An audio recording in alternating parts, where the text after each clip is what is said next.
as part of, that's part of the role of a cybersecurity advisor, which is known as a white hat, that are trying to do, obviously trying to prevent the black hats, as in the bad hackers, from being able to gain access.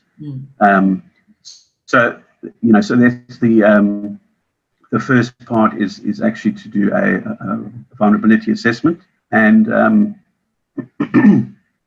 then the second, there's another part of that which is also which you can ask, can get a security professional to do, is actually to do a penetration test, which is really where they almost go through the motions as a black hat, as a real hacker, to see how far they can get and to see what, how much information they can get or how far they can get in, which is obviously a great thing to do, but and can also bring some real surprises when you think your environment is secure. That a lot of the time it isn't. And so you've got to kind of get into the mind of the black hat.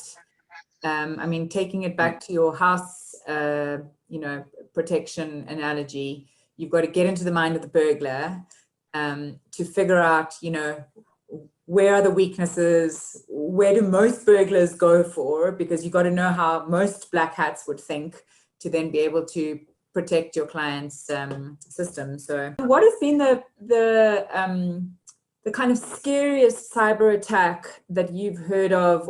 The island, there was a cyber hack which was related to ransomware, where they obviously infect your files, encrypt your information that you cannot access, which is basically bringing down your whole environment.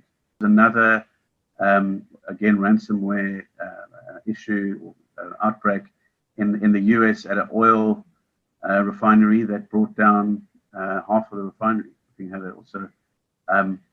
I'm not sure. I heard rumors that they ended up paying some money to the criminals on that one. But again, I'm not. Obviously, don't want that to come out, because then it will encourage more. But I always ask this question, so I'm going to ask you. You're not escaping it, because we've got a lot of high schoolers that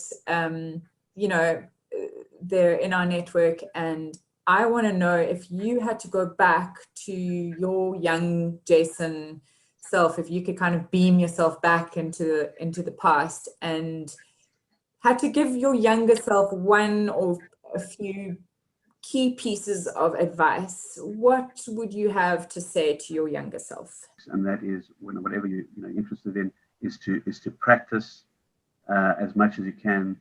Obviously, learning is like to practice what you've learned, and soon after, so that it stays fresh and that you actually learn and grow from it. If you that will really help.